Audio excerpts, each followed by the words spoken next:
All right, final rehearsal for Biracial Politics in America, Part 2, Lying. Nothing works when it's based on a lie. Think about it. Not personally, not professionally, and as I'm going to show, not politically. Let's think about it personally. If you're in a relationship, or especially if you're in a marriage, can it work based on a lie? I know when I got married, I said I'll forsake all others. But if I stop forsaking and I start saking other people, my marriage is going to end pretty quickly. At least if you know anything about my wife. But you can't base, I think, even a basic relationship, a boyfriend-girlfriend relationship, if the other person is just willy-nilly coming in and out of your life, seeing you when they feel like it, not seeing you when they feel like it, telling you how important you are, but basically lying because obviously everybody else is just as important if they get as much time as you do. So personal relationships can't work based on a lie. Business can't work. I do professional training and I work by appointment. Let me tell you, if I tell my client I'm going to be here at 2:15 and I show up at 2:30 or 2:45, first of all, I don't think the client will wait for me. And second of all, I don't think the client will be a client for very long. They'll find a trainer that can show up on time because I'm not a cheap date. So they're paying good money and they're spending their time to train with me. So they expect me to be on time and to be professional and to help them reach their fitness goals. So if I lie about I'm not going to show up or, I'm charging some willy-nilly rate for this client, some willy-nilly rate for that client, and one finds out about the other, I'm going to be in trouble. Basically, I cannot operate a business on a lie. Same thing with the client. If they say, hey, I'm going to pay you this amount of money to train me, and they stroke me a check, and the check bounces, and I've trained them 2 or 3 times, and they're like, oh, I can just stroke you another check. Well, how quick am I going to accept that next check? And how many sessions am I going to give that client before I go, hey, pal, this gravy train's ended. I have to make a living at this. And I'll prove through this podcast that it doesn't work politically. At least I'm hoping it doesn't work for former President Trump, and I hope he's not elected as our president again. And I'm going to give you examples, and I'm going to give you my rationale for the 3 reasons people are still supporting him. And when I say people, I'm primarily talking about white males and white females. Because I think the jury is out for the minorities. I think African American vote, the black vote, is in the bank for the Democrats and for Kamala and for VP Harris. But let's go back to the lies. And I'm going to focus on the lies of Donald Trump. Because it's so prolific and just so extreme. At the time of this broadcast, we're post-Hurricane Milton. Hurricane Milton left extensive damage in its wake. And Donald Trump lied about the fact that the $750 that FEMA was getting was all people were going to get. There were other lies that were put out by the same media that promotes Trump lies in that, you could lose your house if you take FEMA money. And all sorts of lies that had and misinformation that had to be overcome by interviews with, Transportation Secretary Pete Buttigieg and the director of FEMA and, Homeland Security. So, just all these people had to overcome these lies that were, and then Trump said, oh, well, the reason they don't have any money is because they're giving it all to the immigrants. So that's why FEMA's running out of money. First of all, FEMA's not running out of money as long as Congress, who holds the purse strings, funds them. And I believe the Speaker of the House said, oh, we'll come back after the election, and if more funds are needed, we can address it then, after the election. Trump went to Aurora, Colorado to speak to the community there, and he lied about that community. And the Republican political authorities in Aurora, Colorado had to debunk some of the things that Trump had talked about. Same week, he goes to Detroit. During a speech to the Detroit Economic Club, he bashes the city of Detroit and talks about how, if they don't vote for him, all the cities in America will be just as crappy as the city of Detroit. He said this in Detroit to the Detroit Economic Club. Folks, you just can't make this up. And that's just Monday through Friday lies in 1 week. I mean, as Vice President Harris says, I hope I'm with a lot of people. I'm ready to turn the page. I'm ready to move on from this clown. I mean, he lies about abortion rights. It's going to be handled by the states.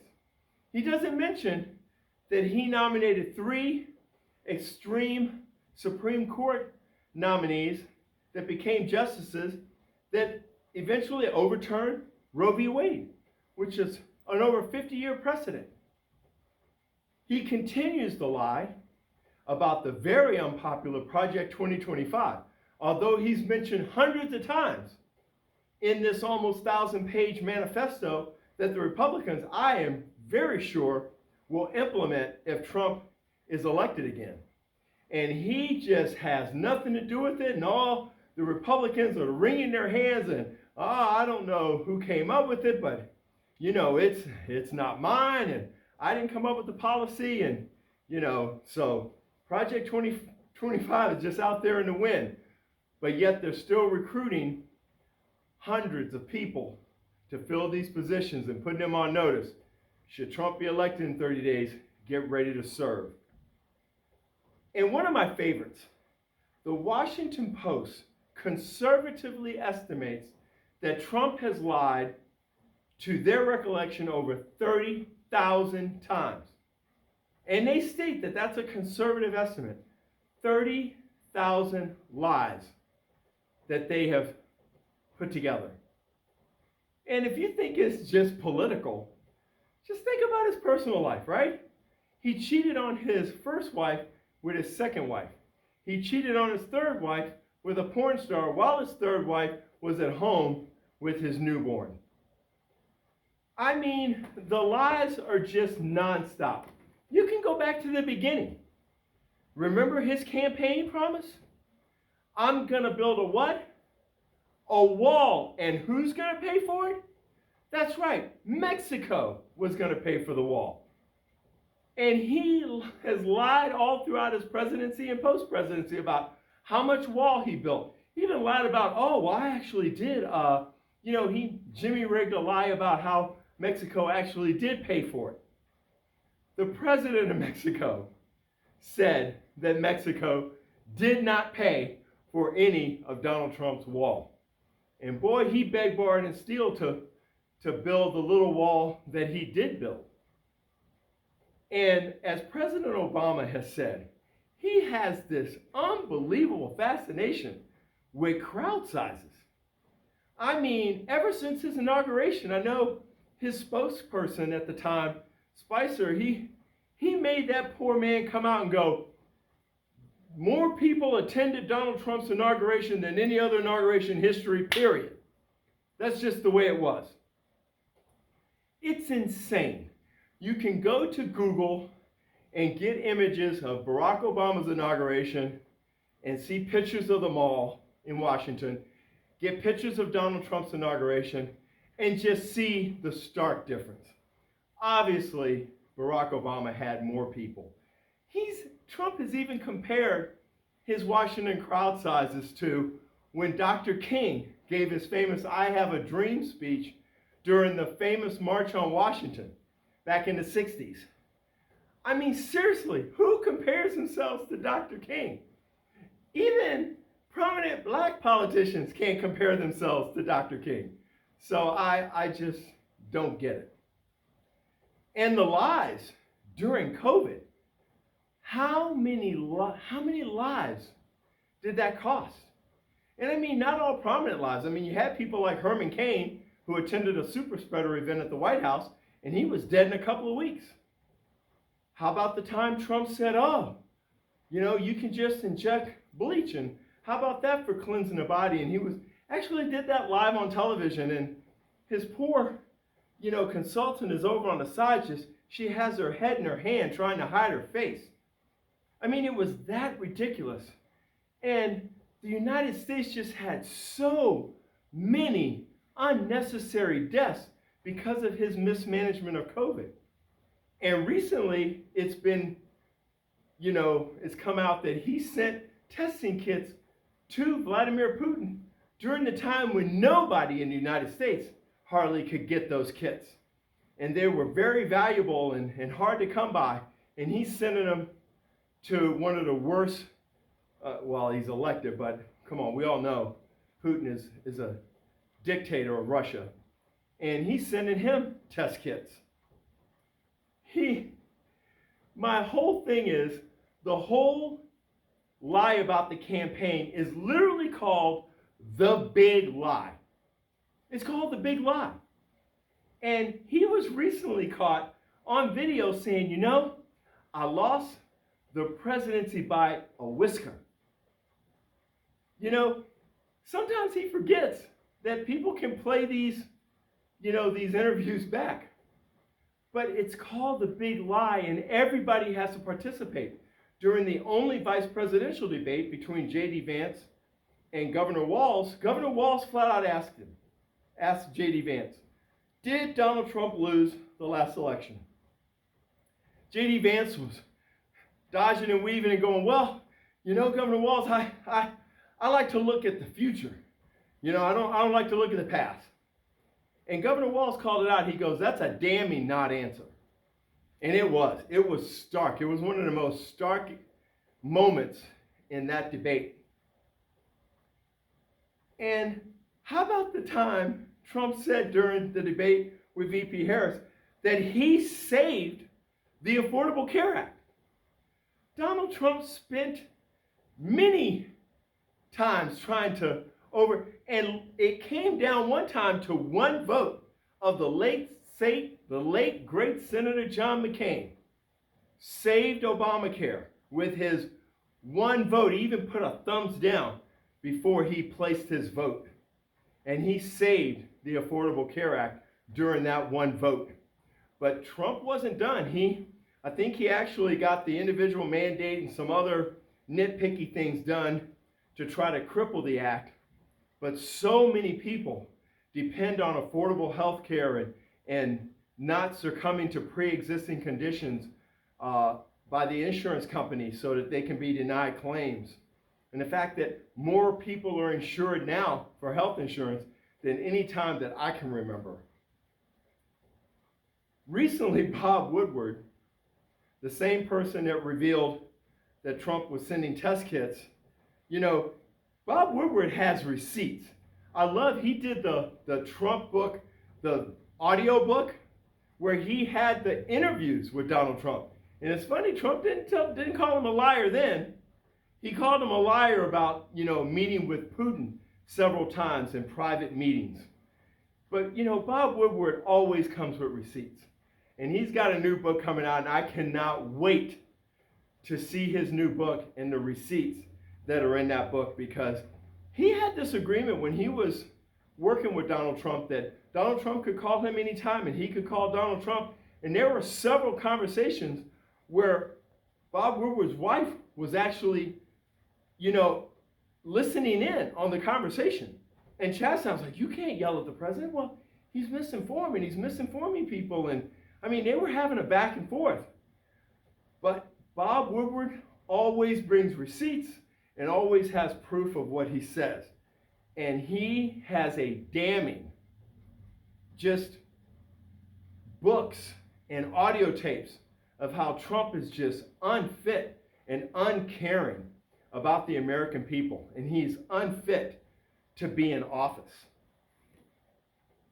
I love the fact that the new Apprentice movie that is just being released, Donald Trump didn't want it to come out. And this is a movie about his quote-unquote rise to fame and popularity. He doesn't want it to come out because of how he became famous and popular. But it's not enough to tell you about the lies. You know about them. You've heard about them. I'm not the first person to tell you most of these things. It's not going to shock you. But what about the cost? We've already touched on the COVID deaths in this country. The tens of thousands of people, probably hundreds of thousands of people in this country alone that died of our mishandling of COVID. And just the gross incompetence of the Trump administration to handle that crisis. But let's talk about before he was even president. From the 1970s until he was elected president in 2016, Donald Trump and his businesses were involved in over 4,000 legal cases in federal and state courts. But since he's been in office, in 2022, the Trump Organization was convicted on 17 criminal charges. His namesake organization that's run pretty much by his family members. He's been found liable for sexual abuse and defamation of E. Jean Carroll. And of course, who can forget, he is a 34-time convicted felon by the jurors in the New York criminal trial. He is a convicted felon running for president. To say it out loud makes it sound as absurd as it is. And I know what you're thinking. Robert, this isn't earth-shattering news. Well, what's the purpose of this podcast? The purpose of this podcast is to say that Donald Trump has a 50-50 chance, according to most polls, of being reelected president. And it shouldn't be close. And race has played a role all the way up until the point of this election. When his company was sued in 1973 lawsuit for the Trump company in racial discrimination, going back to the Central Park Five, before he ever sought political office, taking out a front page or a full page ad to try to get 5 now proven innocent people, now I think they're called the exonerated 5, trying to get them killed and executed. And has never apologized for that. Just totally unapologetic. And let's not even forget about the birther movement that really launched his political ambitions, where he said, I have investigators going to Hawaii and they're finding out unbelievable things. Well, the only thing they found was the fact that President Barack Obama had to release his short and long form. I didn't even know there were 2 types of forms on your birth certificate, but he released both to prove that he was born in the United States and eligible to be president. And again, Trump unapologetically, he just kind of moved on to his next lie. But the reason it's important is because he wouldn't stand a chance unless people voted for him. And there are 3 groups of people that are voting for former President Trump. There are the greedy people. Yes, greed is the main reason that a lot of people are voting for Donald Trump. It's the well-off, it's the rich. They want those tax cuts again. And full disclosure, I benefited from some of Trump's tax cuts. My wife and I are both degreed. We both work, and we've been married for over 26 years. We've accumulated some wealth.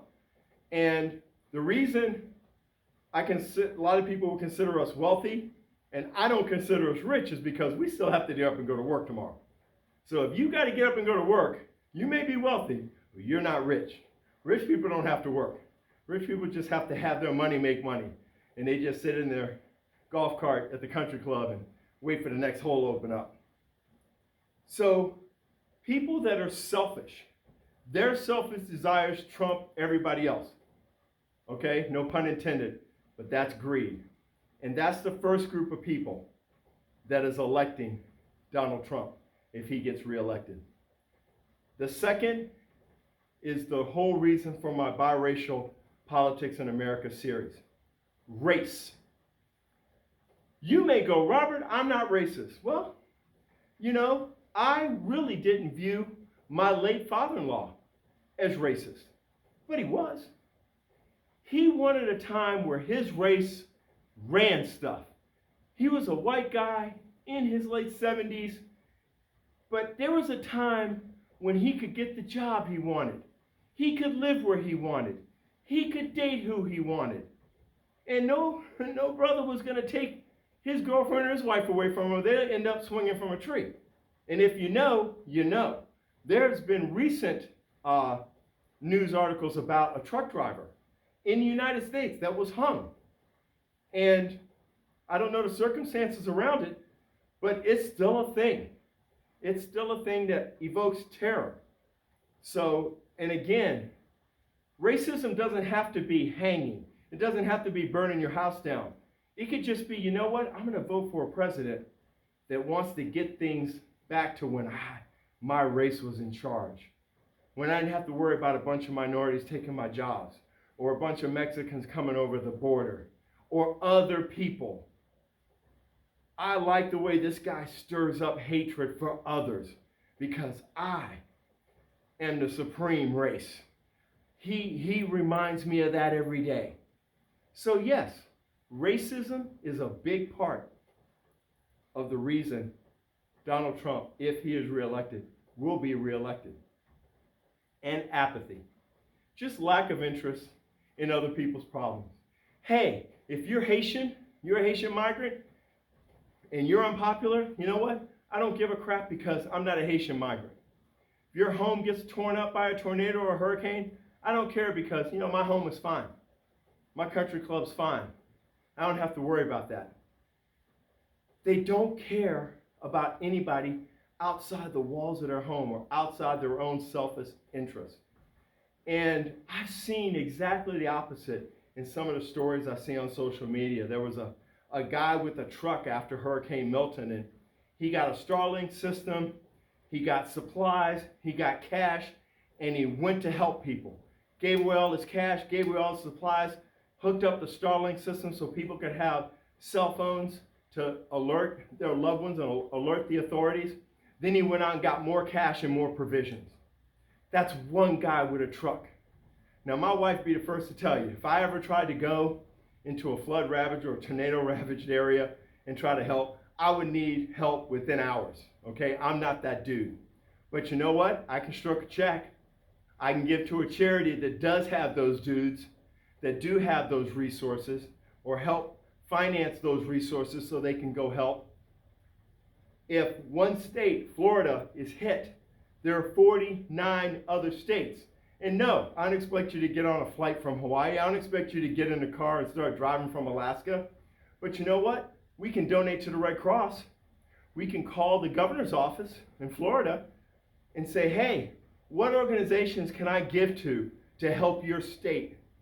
What can I do as a citizen of the United States to help you during this time of need? There are 49 other states of good people like that guy with that truck. I know there are faith and religious organizations that, gather resources to help and go down. I know of one guy that works for a faith-based company, and they're a roofing company. I know they're going down, and I think they're doing private assessments. I don't think they're conducting repairs, but they're doing assessments so that people don't get ripped off, and so they can get honest assessments. And of course, assessments cost money, and I think they're doing them for no charge or for a very low cost. Folks, we have to get outside of our bubble. We have to care about other people, which leads me to the solution. It's another word. It's not greed. It's not racism. It's not apathy. It's empathy. Empathy transcends race. Empathy is the ability to understand and share the feelings of another. You can do that. We can do that. You don't have to be wealthy to express empathy. You don't have to have a lot of resources to express empathy. But you know what? I see all these political campaigns. Hey, just send $5, just send $10. Imagine if 49 other states and their populations sent $5 or $10 to the American Red Cross or to the organizations that the governor's office in Florida says can use the funds. Imagine if everybody sent $5 or $10.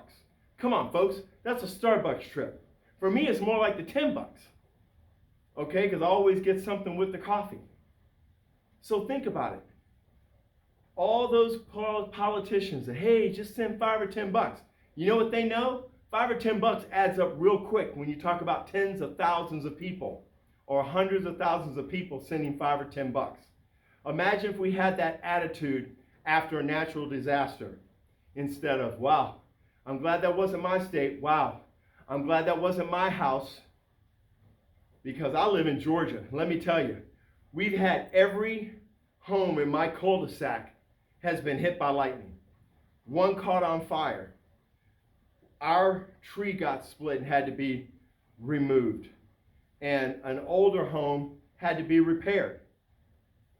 Folks, it can happen to you. And if you think you're large and in charge, let me tell you something. When you have 5 foot of water, standing water in your house, and your car's floating down the street, you're not so large and in charge anymore. Now you're calling insurance companies if you have insurance. There are so many people that are living on the edge. You know, they can afford certain things for their home, or they can afford insurance. And a lot of people don't know it, but they don't have flood insurance. You know, I saw one post where the creek was down a hill, the hill came up to a road, then there was a hill from the road to her house. And she's like, well, we should be fine. It's never even come up to the road before in every storm or hurricane we've had before. 24 hours later, the water's outside of her window of her house. And they had to leave her house because they thought her house was going to be taken by the river. So that's the type of storm, these 1 in 500 storms that seem to happen 5 times a year now. So folks, let's care about others. Let's use our $5 or $10. Again, I'm not saying put the mortgage in an envelope and send it to Florida, but $5 or $10.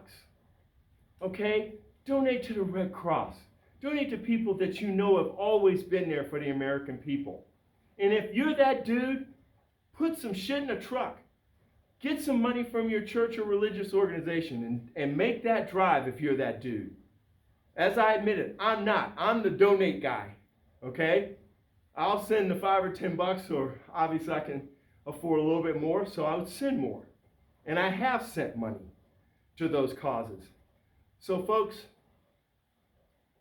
care about others, because part 3 is coming of biracial politics in America, and it's going to be even better because now we're going to all be together and thinking about others, and we're going to make the magic happen, baby. Part 3 coming soon.